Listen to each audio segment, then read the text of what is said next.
Hi, Richard Hiron, also known as the Hironator.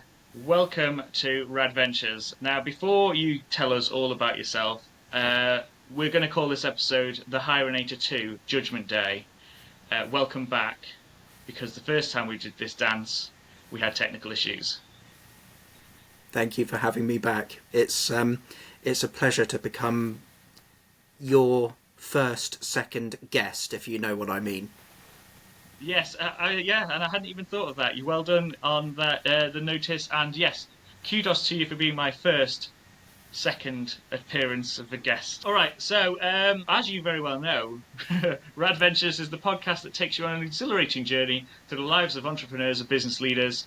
I know you, we talk a lot on Instagram, so I know you are an employment solicitor, but how about you tell all of the watchers and listeners all about yourself? Oh, grief. All about myself. I'll try and keep it contained. So yes, I'm an employment law solicitor. I trained to become that. I also work on a kind of HR style basis, but I'm not an HR advisor, so I tend to work with HR advisors, not against them. And I find that that's such a collaborative, positive way of working because it helps to avoid employers and employees having to go to the employment tribunal, so everybody stays happy, which is what we want, surely. Yeah, that's great. I was just thinking about, as you were saying that, about courts, etc. Because everyone thinks that solicitors just spend most of their time in court, which is obviously not the case. And in fact, the majority of the time, the courts would like us to stay out of the courts because it's cheaper and it takes up less court space. Is that right? Would you say? That's very true, and very much so of the employment tribunal. Whether you're an employee or an employer, they actually expect you to have a productive conversation with each other to avoid going there in the first place, just as you've said. Yeah, and so for the benefit of the watchers slash listeners, if they don't know, one of my clients as a freelance administrator is a solicitor's office, so I know a tiny little bit about employment law. What with my client being a workplace specialist, and so last time on the show we mentioned settlement agreements, which is obviously if you have a disagreement with your employer and you are going to be leaving, then you negotiate the terms of your leaving. The reason I know about them is because the employee must seek separate legal counsel, which the employer has a set of fee for how much they will pay. Have I got that right so far? You have. Did you want me to go into a little bit more detail, or did you want to do the detail? No, no, you do the detail, and then I will nod and say, "Well done, Richard. Good job. You're a qualified solicitor, not me." Okay, so it's in terms of the contract between the three of you. Essentially, it's kind of like that, but with one area kind of missing. So you've got the contract between you and your employer, which is the settlement agreement. You've got the contract between you and the lawyer, which is a client care letter or an engagement letter, but there's no direct contract between your lawyer and the employer, which means that if things were to go wrong, if you did not accept the settlement agreement, or if you did accept the settlement agreement and the employer did not pay your lawyer, then you might have to pay the fees to the lawyer. And hopefully that all makes sense. Yeah, quite right. And within the client care letter that is sent out, usually from the third-party lawyer firm, it does quite clearly state that ultimately you are liable for the fees, even though there is an agreement from your employer that they will pay. And in my case, in my experience, sorry, I've always, if the employer hasn't paid, a quick cheeky, "Excuse me, you've not paid this," usually gets the ball rolling on that one. Yeah. But while we're on the subject of employment law, and if you are in that situation with regard to falling out with your employer, then you do have to follow processes, etc., don't you? And you could perhaps inform our listeners a little bit about ACAS. Sure. So ACAS tends to get involved, well, I mean, it can get involved earlier, but it tends to get involved when there's a fully fledged dispute and there's an absolute certainty that you're going to be going to an employment tribunal. So you essentially either pick up the phone to them or you complete a form to complete something that is called early conciliation, where ACAS essentially sits in the middle, in between both of you, and tries to encourage the two of you to have a productive conversation to bring things to an amicable conclusion. So it comes in as early as possible to do that thing that we mentioned earlier of keeping you out of the court or the tribunal, which is what the court or the tribunal ultimately wants. Fantastic.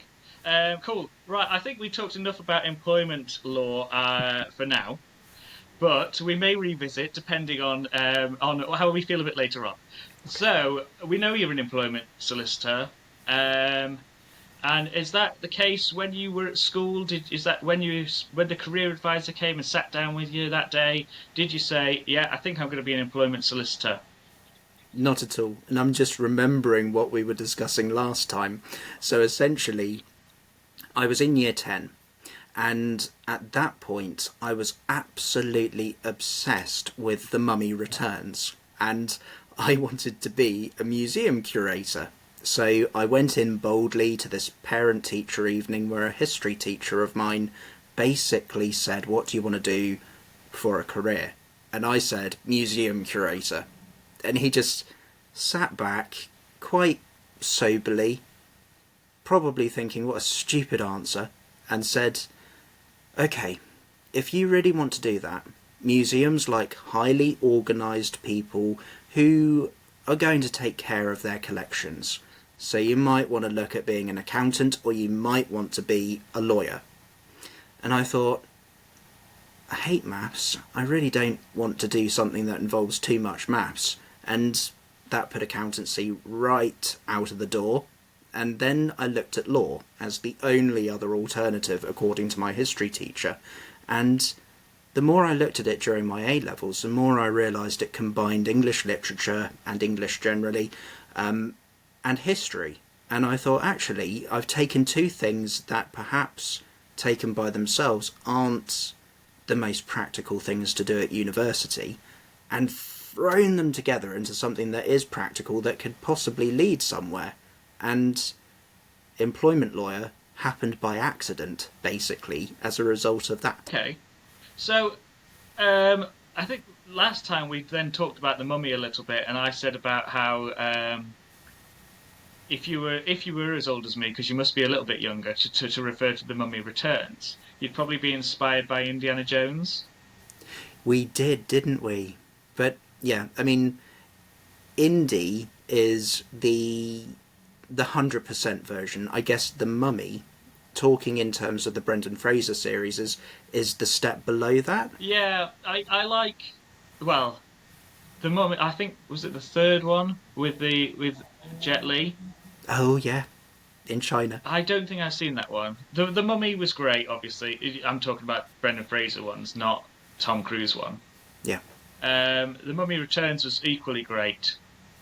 But yeah, like you say, they're not Indiana Jones, are they? Yeah. Indy But that set the said, standard. oh, sorry, carry on. No. Sorry, I basically said Indy set the standard. Yeah, and they are fantastic films. And like, if you think back to it, the first Indiana Jones was early '80s, wasn't it? 81. I didn't want to say an exact year, just because I got a little bit confused. And you think how great that film was with the effects and everything that they did, considering that time. And actually, a couple of nights ago, I watched Alien for the first time in about 20 years. And for a 1979 film, the graphics in that are fantastic. Yeah. The sets and everything. Yeah. But back to Indiana Jones. The first Indiana Jones film is complete waste of time. I remember us discussing this because the same outcome would have happened. Yeah, the same outcome happens whether Indiana Jones was involved or not. And actually, he just slows the process down a little bit. Because they still go and get the key, they still get the ark, they still open it, and then they all die. Although taking us slightly away from that, that's making me think of some of the Daniel Craig Bond films, particularly Casino Royale and Skyfall, where you could say precisely the same thing. In Casino Royale, Oh. the villains get the money at the end, and in Skyfall, a major character dies, which would have happened if Bond had not intervened anyway.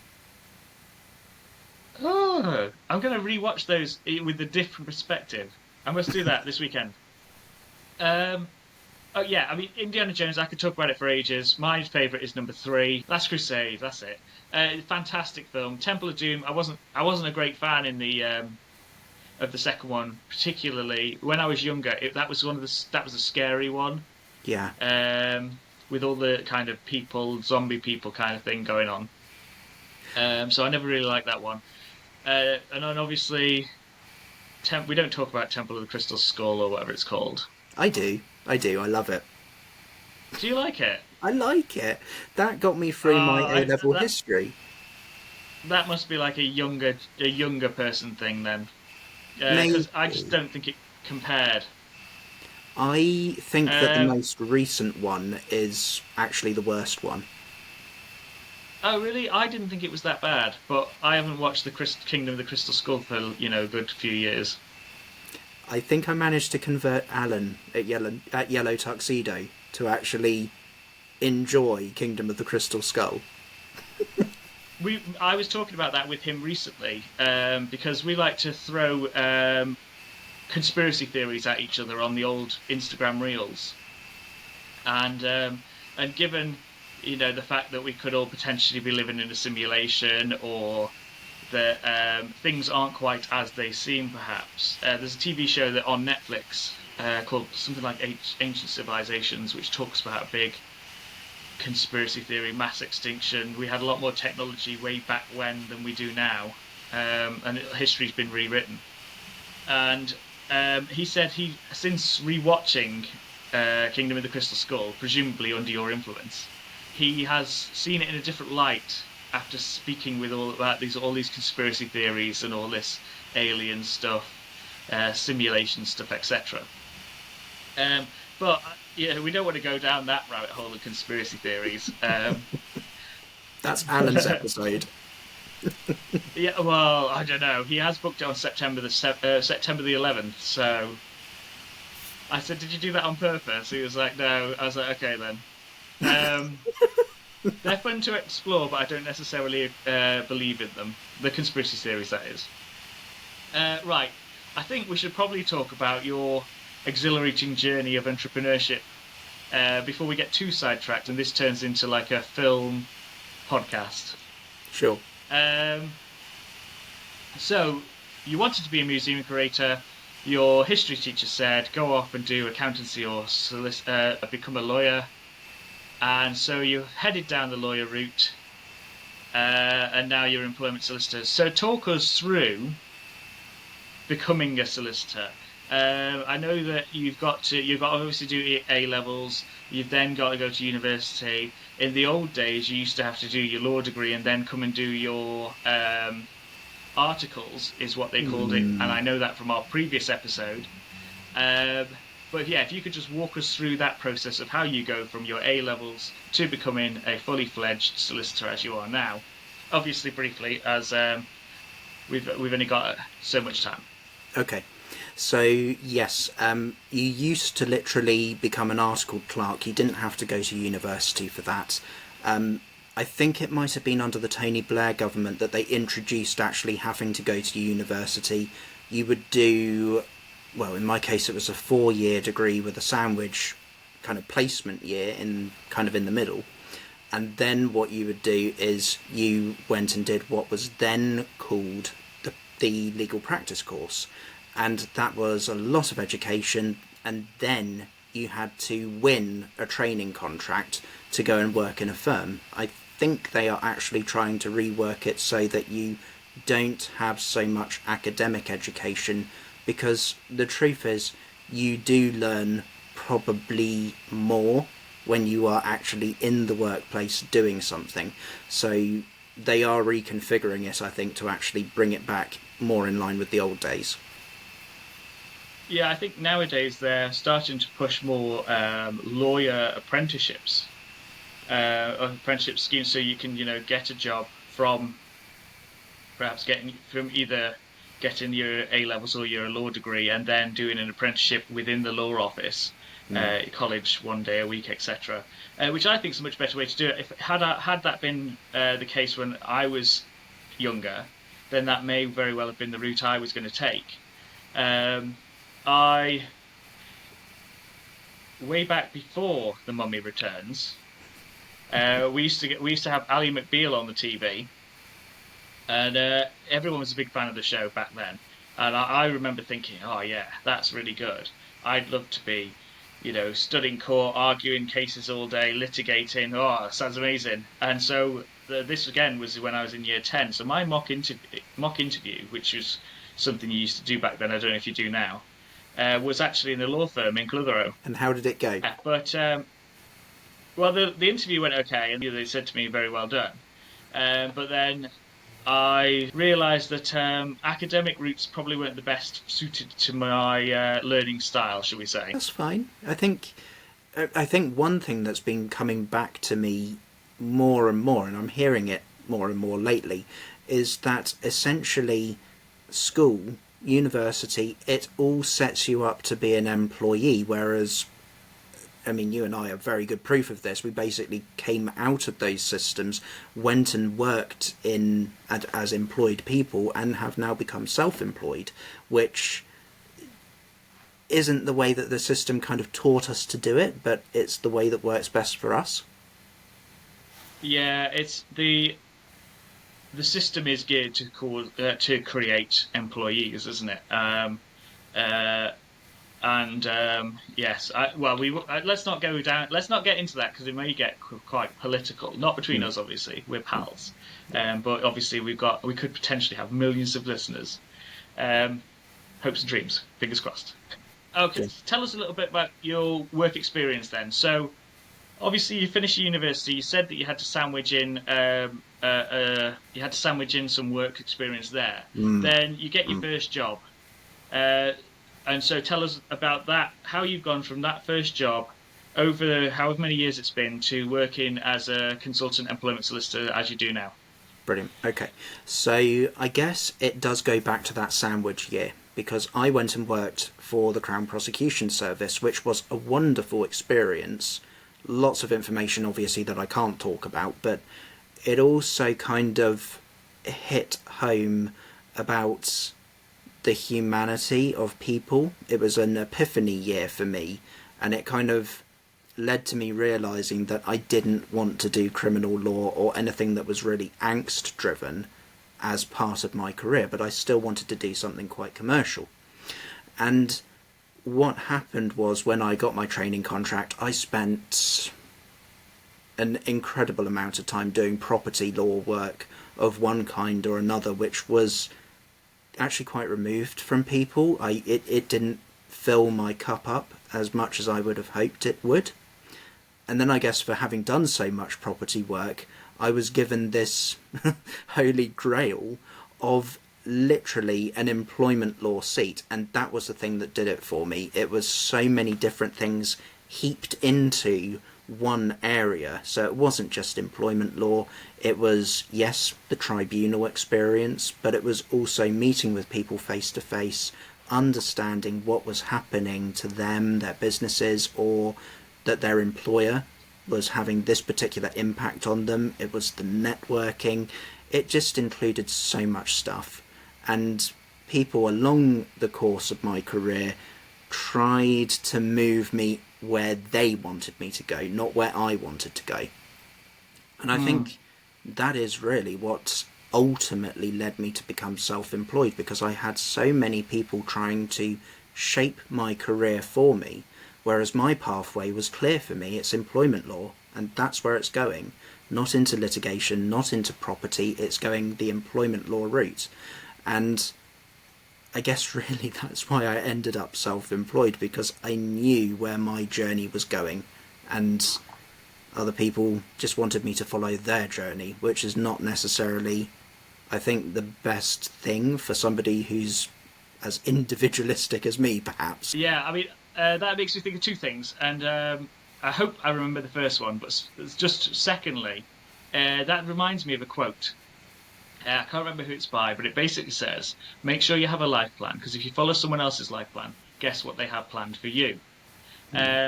So they're obviously trying, the people, your employers were obviously trying to push you into kind of the way they wanted you to be. Yeah. But you obviously you wanted your route and you wanted to head that way, which leads me on back to my first point in my head, which I'm surprised I remembered. I'm really proud of myself. Was about being a consultant solicitor and being self-employed. So obviously I'm privy to some of these details, what with my role. But if you could tell us, so obviously everyone knows that you go and work at a law firm once you've qualified. That's where you do all your real learning. Mm. But to be able to go out on your own, you have to meet certain criteria, don't you? Yeah. Um, Yeah. you have to have so many years experience and things like that. So tell us how you've gone from working in that law firm where potentially you've probably been told that you have to bill at least X amount of hours per day. Hmm. Um, and then tell us a little bit about consultant solicitors, and then how you've gone into that.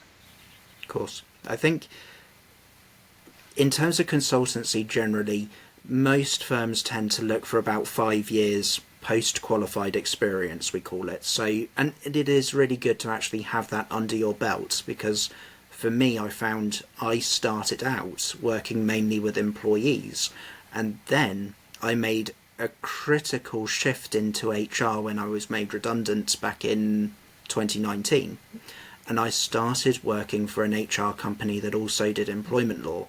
And that was the thing that taught me most of what I still use today, because it was so practical, it was so fast paced compared to employee work, I found. And it also taught me not to actually come along and just discuss the law or discuss the problems. It taught me to discuss and discover the solutions. And that, I think, is what kind of gave me the best experience to become a self-employed person, not just a self-employed lawyer. So in terms of going the self-employed route, I had reached a crossroads in my life. I had thought, do I want to keep on doing this for somebody else, knowing that they're going to push me where they want me to go rather than where I want me to go? And the answer was a resounding no. So I looked at the self-employed route thinking, okay, if this doesn't work out, then I will go and do something completely different. And I discovered something remarkable.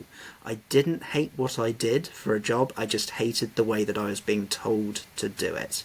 And I'm sure it's a story that resonates with many business owners, because you are, at the end of the day, an individual. And an individual seems to have an instinctive knowledge deep down of who they are, what they want to do, how they want to do it. And consultancy has enabled me to do that. So as a consultant, you're still in private practice. You can work with any number of law firms, provided that you can meet the demands of clients, because that's who you are there for at the end of the day. But you don't have things like billing targets, or you shouldn't have things like billing targets, because you aren't there to be managed. You are there to do the work, but also live your best life at the same time. So it is different, very different to the employed lifestyle, and it isn't for everybody. But I think for the people who perhaps aren't feeling like they're fitting in a traditional law firm, I would suggest that it's best, even if they're not sold on the idea, just to explore it to see if it might work for them. Nice. I like it, and like you say, it's not a dissimilar to myself. I've worked in offices, I've worked in, I've worked on desks, and so I essentially do the same thing as I did for them, just from home for multiple people instead of just the one employer. And there's swings and roundabouts to both, obviously. Um, but yeah, it does come, like I say, square pegs trying to fit in round holes, I would guess. Yeah, that's a very good way of putting it. I love talking about it, Richard, because obviously I did have an interest in the law myself. I obviously do still have a vested interest in law firms, etc. What my client and my own business, etc. But I think for now we will move on to the quickfire questions. Okay. Um, so for the benefit of people that could be first time listening to this episode, these were designed to get us to know Richard, as in my guest Richard, not me, to get to know Richard a little better, but also at the same time we'll apply some general admin questions to him, so we can learn a bit more about his working practices, perhaps. So, question one: what's been your favourite age so far? Oh, I remember this from last time, 26, because I forgot how old I was. Oh no, you're going to elaborate on why 26 was your favourite age? Because I don't remember that bit. Oh, really? Oh, okay. So I remember 26. I was living in Yeovil. I was working for the law firm that was training me at the time. And I think actually I was coming very close to being, well, to actually qualifying as a lawyer. And I remember I just suddenly forgot how old I was. And it was such an Ah, unusual feeling. I was kind of like, I know I've got a birthday coming up, but what age am I going to be? So I was kind of the wrong side of 25, right side of 30, and not kind of realising, what the number was. yeah, yeah. It's all coming back to me now. So to come back to your answer on question one, which I now remember the responses to, is it's a funny thing. I think after 25, you start thinking to yourself, well, I know I'm not 30, and I know I'm over 25, but I'm not sure where I am.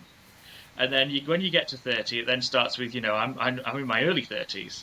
And then when you're over 35, like me, you're not 40, but you're not quite sure how old you are. And then so if people ask, I'm like, oh, I'm like late 30s somewhere. Of course, having spoken to quite a few people over the last few weeks over favourite ages, etc., I know that today I am 38. Oh, I should be 39 in October, I think. Yeah, that's right. That's right. many happy Which returns always for surprises October. people. Yeah, people always are surprised because they always automatically assume that I'm already 40. I remember this part of our conversation last time as well, and Yeah, see, it all came back to me. yeah, I think obviously it's not for me to tell you how to take that. I think people saying that to you must naturally recognise that you are a mature and responsible adult. So I would take it as a compliment myself. Yes, I do. I think part of it is wise beyond my years. I think another part of it is that whole elder millennial thing. It's they've moved the generation boundaries. I used to be classed as Gen X, and then as time's gone on a little bit, they've moved it. So 1985, which is the year I was born, has now been moved into the millennium bracket. Okay. You and I got very good Bond films on our birth years, so you got A View to a Kill, which I love, and I got License to Kill. So we're both millennials, and now people can tell our birth years simply by going to IMDb. Yes. And if IMDb fancies sponsoring this episode of the podcast, do get in touch. Right, let's move on. So I'm feeling that I remember a little bit about this one from the last time we did this. But question two is, what is your favourite quote? That could be a movie quote, a meme, or a motivational quote, for example. This one I remember really well. It's all part of the plan. And I think that ties in. Ah, yes. Yeah, that ties in so well to what I do and having to follow processes and all of those things that you'd expect from a lawyer. But for anybody who doesn't know the quote or thought, my God, that was a really terrible impersonation of Heath Ledger, it's the Joker from The Dark Knight. Yeah, that is one of my favourite films of all time. Yeah, 2008, I think it was, wasn't it? it was very good year. Yeah, and the Heath Ledger quote from that film, one of them, is the reason I am self-employed. When I was employed, I was looking for another job, but I had some health issues at the time, and so I spent a lot of time speaking to recruitment agents, etc. And one lady said to me, I said, I don't know why I always get stuck with the jobs that no one else wants to do. And I think back, it was peeling the potatoes back when I worked in the kitchen.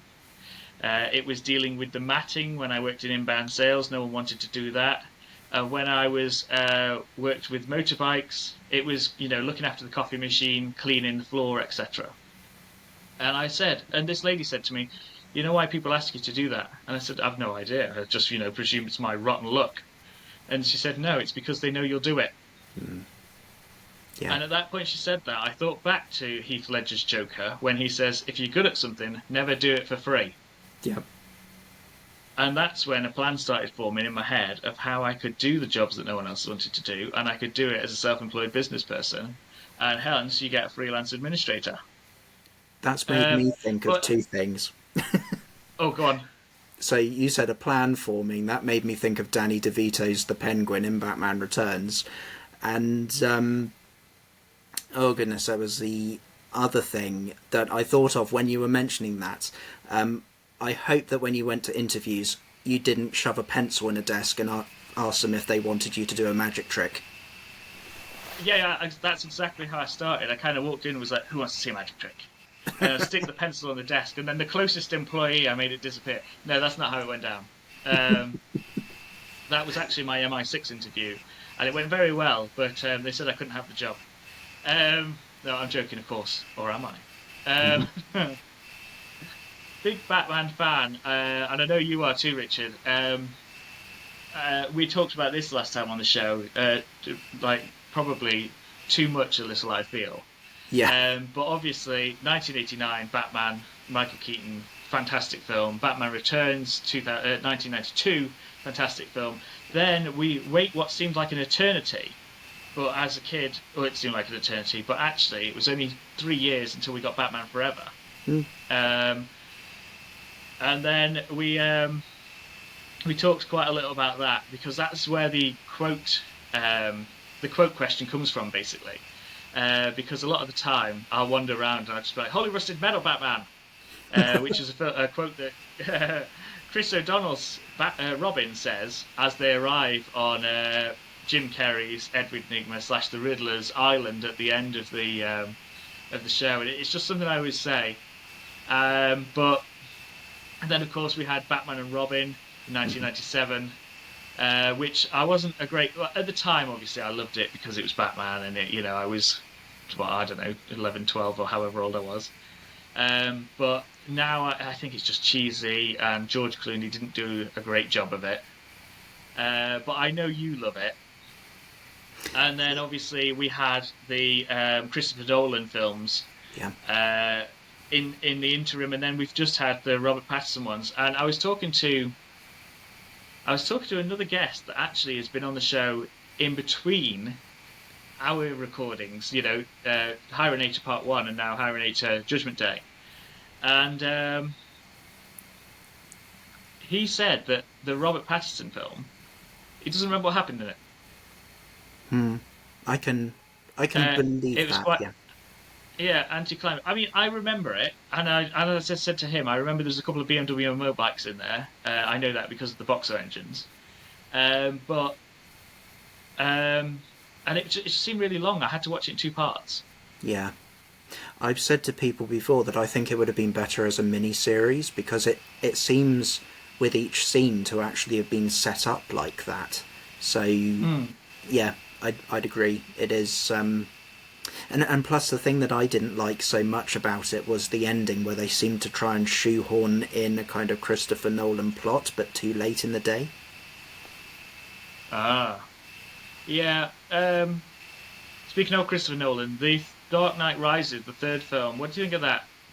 I like it. I like the fact that it takes you into Gotham, and yes, you don't see very much of Batman in that film at all, but you see so much of that city which is a character in its own right.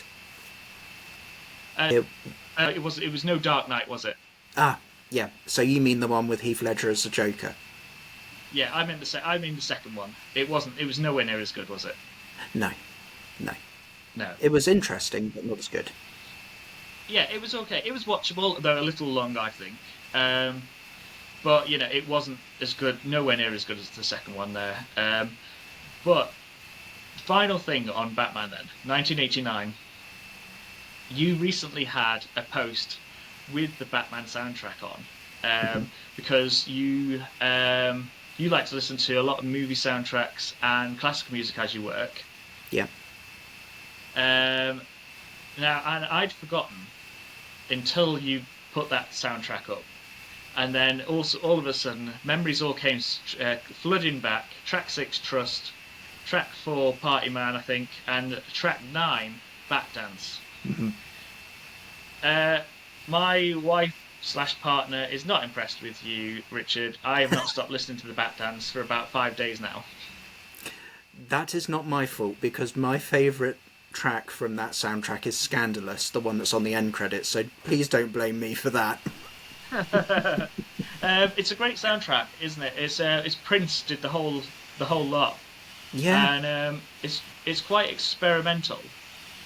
But the Batdance is basically just filled with quotes from the film and quite a jazzy tune. Quite pioneering for the time, I think. Me quite a bit of the Neil Hefti song, or the music from the old Adam West TV show as well. Yeah, it's a bit like that, and I think that's kind of what he's kind of based it on. I just love some of the quotes that come through it, and some of those Jack Nicholson quotes as the Joker in the film.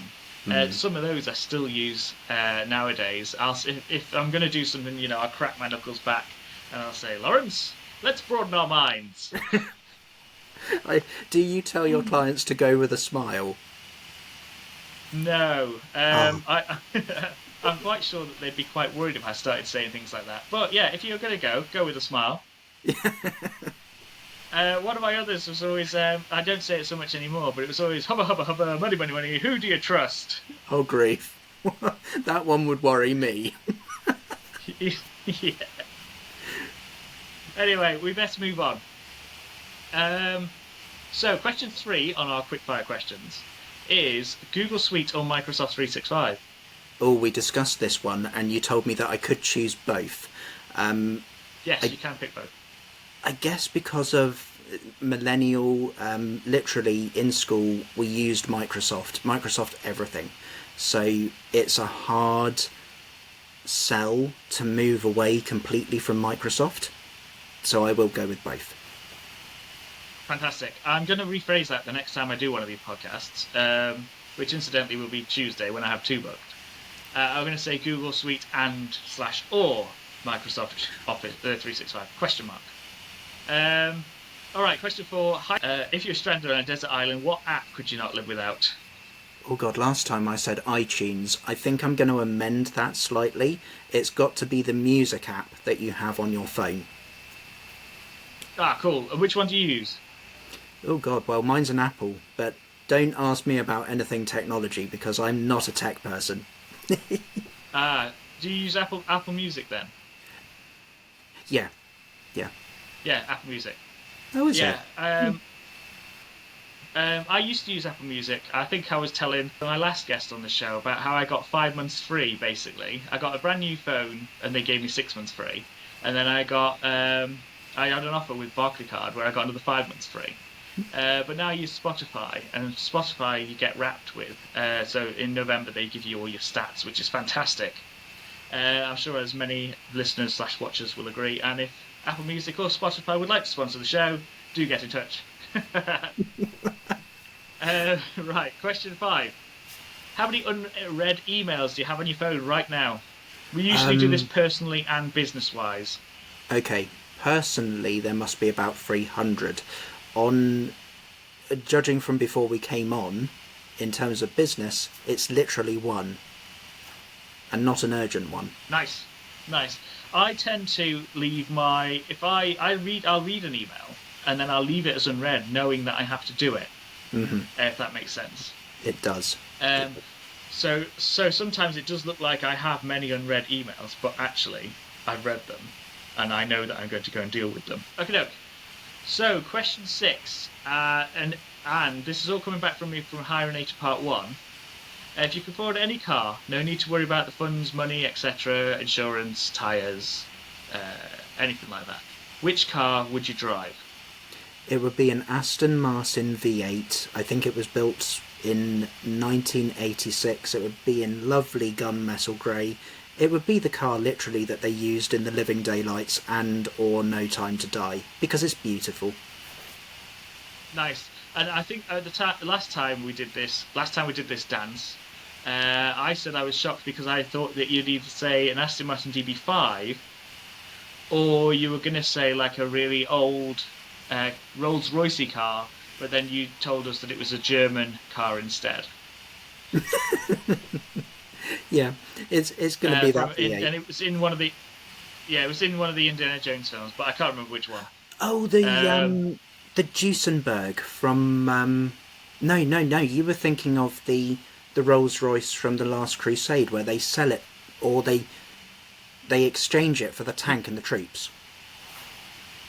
Yeah, I think that was it. But then they were in like a temple, weren't they? And then they said, and they kind of shook hands over it, and they were like, "Oh yeah, thanks, we'll have that." Yeah. I can't remember. It's been a while since I watched that film, though. It is a fantastic film. I particularly like Sean Connery with the umbrella and the birds at the end.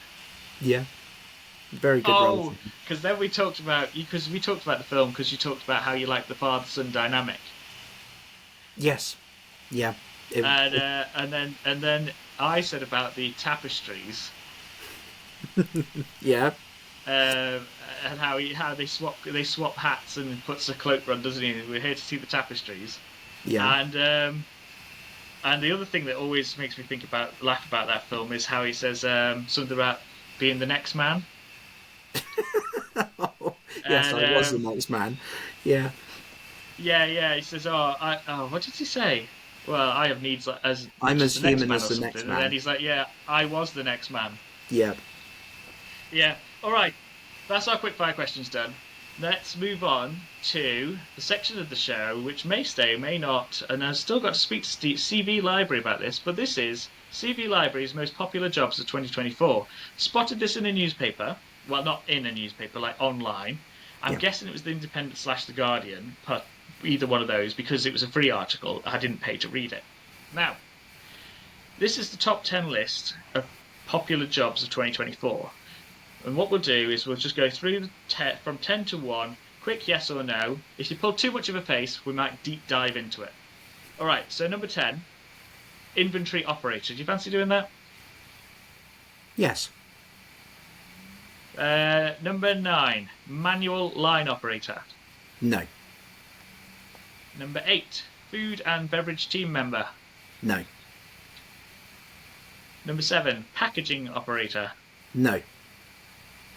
Number 6, head of social sustainability. I remember us discussing this, and it was a no. Yeah, we discussed that one, and I talked about sustainability for ages and carbon footprint and everything, and then I realised that I'd missed out the word social. I think at the time when we spoke about it, I was banging on about how I'd been to this talk on, net zero and sustainability and carbon footprints and everything.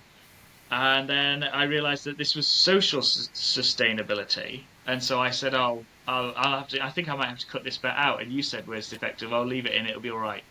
Yeah. And as it happens, I didn't need to cut it because we lost the whole show. Well, we had the first 6 minutes. The best bit. Yeah, well, I'm sure this episode will be better than our first run round. So number 5, customer contact advisor. No. Number 4, CCTV controller. Yes. I think that might be entertaining sometimes. Yes. Yeah. And also, I'm going to change what I said last time. You could sit there in front of all these monitors with a white Persian cat, just, watching what's going on in the world. Right. Number 3, TikTok presenter. No. Number 2, theme park historic character. No, no. Number 1, data management officer. Yes. Fantastic. All right, so that was CV Library's most popular jobs of 2024. And this weekend just gone, I was surfing the internet as you do, and I've seen an article on Sky News. Are you an aspiring gondolier? Probably not. No, but No, you know, Venice. you don't fancy the Venice waterways and rowing? Well, not rowing a. I suppose it is rowing a boat all day, isn't it? It is. Although then we also discussed Casino Royale and Ava Green, Vesper Lind, and I guess that would make me think. First off, of Roger Moore speeding along, knocking everybody in the water, or you've got a Venetian palazzo sinking and dragging you and the gondola down with it. Yeah, apparently they're looking for Venice is recruiting gondoliers, and you've got it's quite. You need to do 2 courses, I'm not a surprised. theory and a practical. I think they're about £400 each, as well as being over 18. I don't think you have to wear one of those funny hats anymore, though. You know, a friend of mine sent me a video when she was in Venice, and the way that the gondola was actually rocking about was just making me think, I'm not sure I'd actually want to go in one of those, because you could easily just go, whoops. Yeah, I mean, you think about the films. Whenever they go past in a speedboat, they always rock really badly, don't they? Yeah, yeah. What was that James Bond film where they drove through and then they came in, and that was in Casino Royale, wasn't it? And they went through and they got crushed. Oh no, it was Indiana Jones. They were in Venice in that too, weren't they? Yes, they were. The 2 ships that came together. Yeah, Yeah. yeah, that's it. Cool. Well, that is obviously our quickfire questions and a little bit extra. So next we move on to, if you could do anything, what do you want to be when or if you grow up? I remember you asking me this and being surprised by the response. It's a production designer for films because, well, Yes. yeah, because of probably Bond and Batman. I mean, when you think of it, that you can take something that you've completely dreamt up and you can put it on a piece of paper and then see it being constructed, that must be absolute magic. Even though there's a time schedule, there's a budget to be met, to see what you've done just growing around you must come, I imagine, with such a sense of achievement. Yeah, cool. I can't remember what it was that I thought you would say. Oh no, I probably thought you'd say MI6 agent or something like that. Probably. Cool. Right. I think we'll just briefly talk about something that we mentioned in the previous show, and it does relate to Batman. And we've already mentioned him, but it's Alan from Yellow Tuxedo. Yeah. So, what with Batman and Robin being one of your favourite films, you had a phrase. You were at a coffee morning for Yellow Tuxedo, weren't you? They do a virtual coffee morning periodically on a Friday. Mm. I wasn't there, so I'm not sure how it came about. So if you could fill us in, but how did you end up talking about Arnold Schwarzenegger's Mr. Freeze? Oh god, that was actually an Instagram conversation, and they had put up one of their stories. It might have been summer last year, and they said that they were having a cool party. And so what I did, I just literally did them a voice note, did a dreadful Arnold Schwarzenegger impression, which you haven't let me live down, and I don't think Alan has let me live down. And I just literally said, cool party. But yeah, yeah, there we go. And we talked about this quite a bit last time.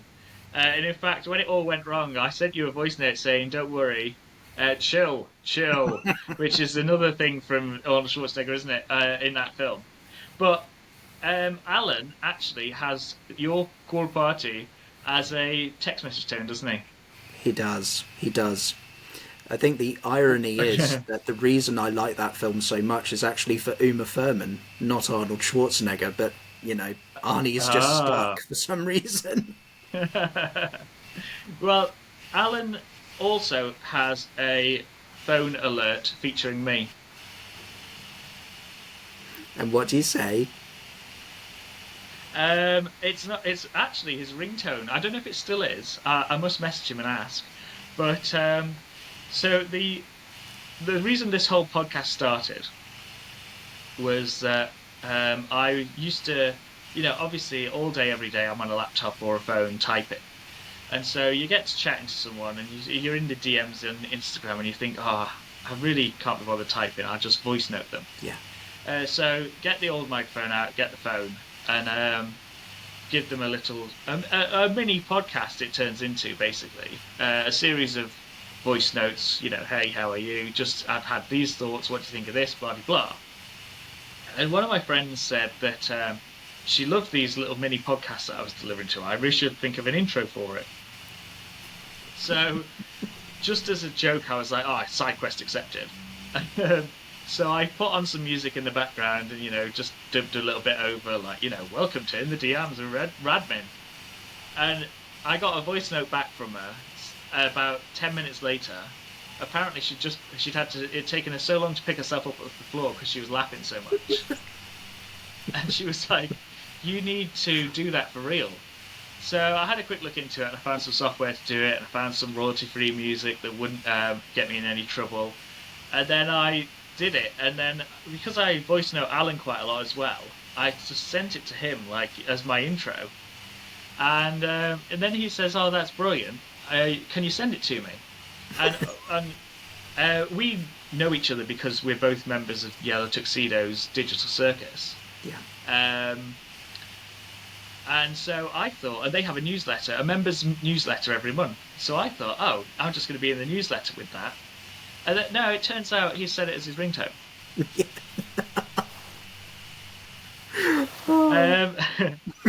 I won't play it, but I might make it into a reel so that people can look on my Instagram or perhaps a YouTube short maybe. Do it. It'll be great fun. Yeah, I think I will. Yeah, so there you go. So we are both on Alan's phone. Tip of the hat to Alan. Thank you very much. There was something else I wanted to mention, but I can't remember what it was. Well, we're having such a cool party that it's probably slipped your mind. Thanks. That quote just reminded me. I sent you a video, and the first time we did this, I couldn't remember what it was, but it's a guy on Instagram who does impressions of Arnold, doesn't he? They're amazing impressions. He's really good at doing them, and I sent you this reel of, and he does an impression of Arnold's scream as he falls into the vat of chemicals that caused him to become Mr. Freeze. And at the time I didn't remember it, but I did watch it back. And I did promise to, when I advertised this episode, to put that in my stories so people could watch it. But in the interim of episode 1 and episode 2, or the redo, or however we work to describe it, I was on one of his lives the other day, and he actually mentioned me. Oh, no way! Yeah. And then I put in his comments. Bearing in mind, his basically whole thing is Arnold impressions. Yeah. I put in the comments "cool party, lol," and I expected a cool party, but no, he just gave it cool party, man. And I was like, what? No, you've missed a trick there. Yeah, so perhaps when we release a teaser of this, we shall. I just thought something. I'm going to create a clip from when you do your cool party, and I'm going to tag him in the clip. I can almost guess what he's going to say, but I'm also hoping that he'll say, "Hand it over, Vine Lady, or I'll turn you into mulch," or something like that. There was there was another clip that we were talking about. I can't remember what it was. There was another quote we were doing. I can't remember what it was. And speaking of Arnold, you've just reminded me that for one of my other guests' episodes, we talked about Clippy from Microsoft. Yeah. And we implied that Clippy may very well be the beginning of Skynet. I saw that which one. is obviously from the Terminator. Did you spot my faux pas in my posts? No. I've put, basically, if anyone sees a T100 hanging around, please let me know. But it was actually the T1000, wasn't it?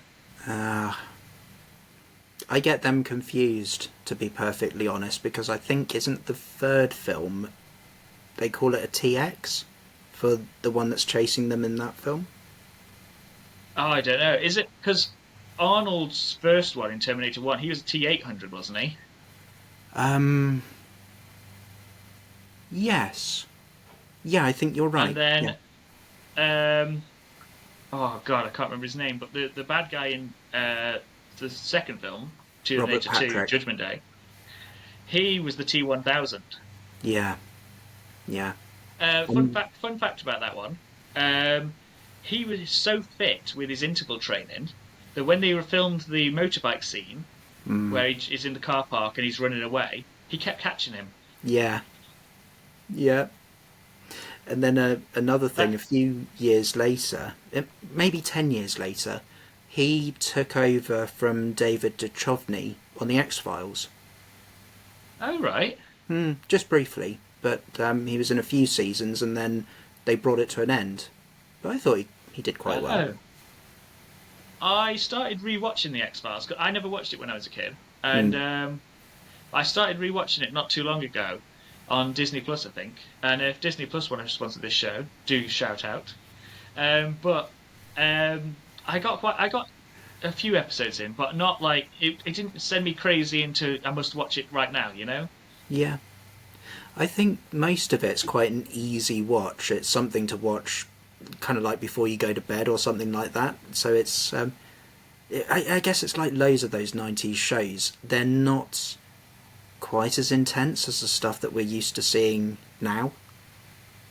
Yeah, it's good, but you watch them now and you see like an old mobile phone or you see a big computer in the corner of the room with the old big monitors and stuff, and you think, oh Yeah. God, that was a while ago, wasn't it?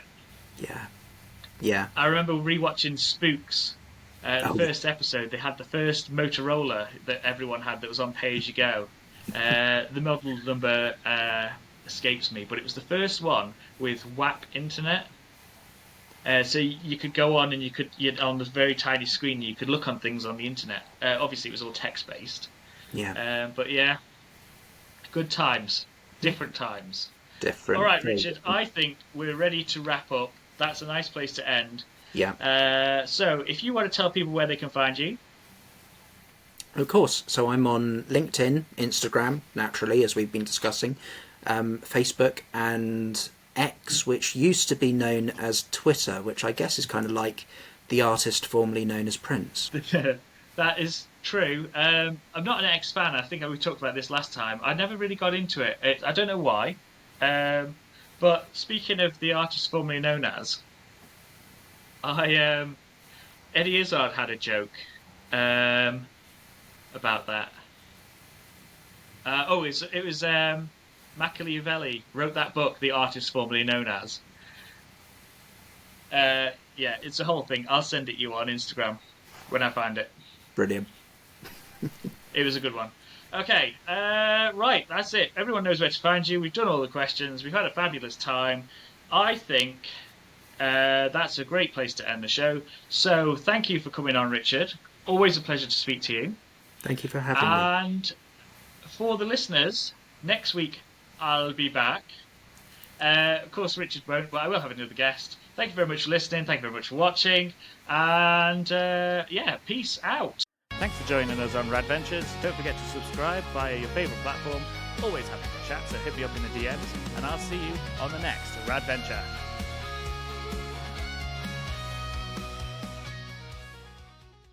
Happy with that?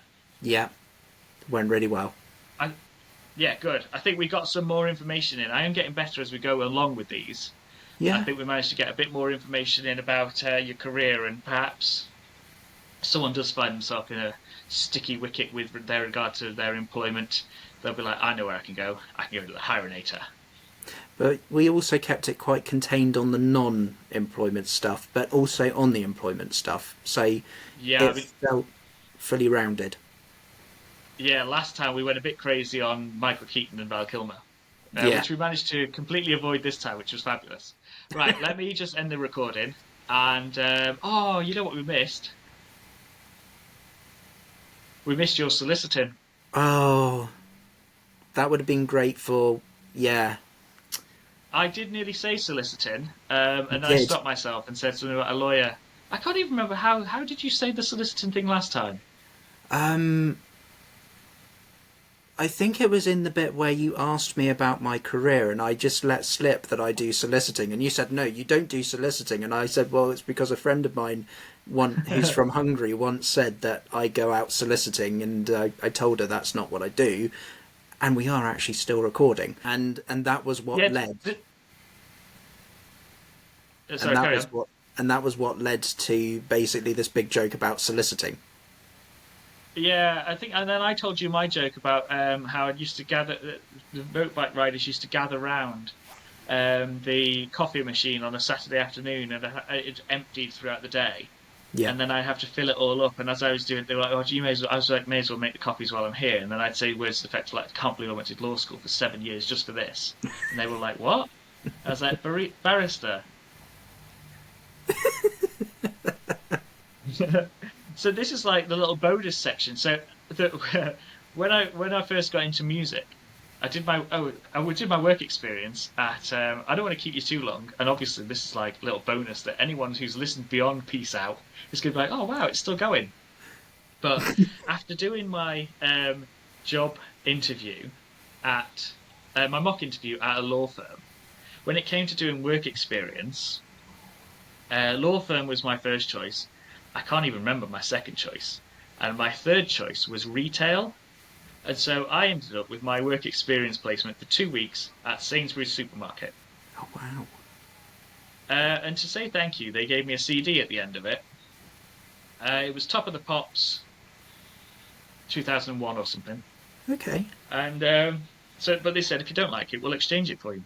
Ooh, So that's I good. I exchanged it for Blink 182's Take Off Your Pants and Jacket, the deluxe version. So I can't remember how many songs that has on the album, but the last song, if you let it run for a bit, you get all sorts of bonus songs in there.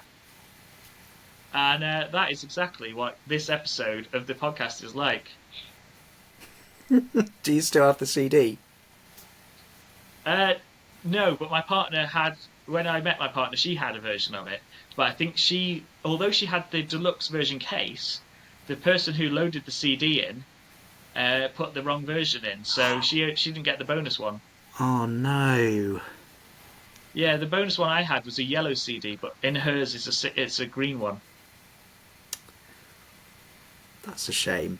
That's a shame. Yeah, I had the same thing happen to me at Blockbusters once. When I bought Men in Black 2 on DVD, they put Men in Black 1 in disc in the CD case. I thought you were going to say a completely different film. You ended up with something like My Little Pony or something instead of Men in Black 2. Oh no, no. No, it was just Men in Black 1. They just picked the wrong disc. But yeah, Mm. true story. But there you go. Right, I'm going to hit stop on record, but do hang around a little as we will need to grab the upload. Yeah. Right, where's the mouse? Here we go.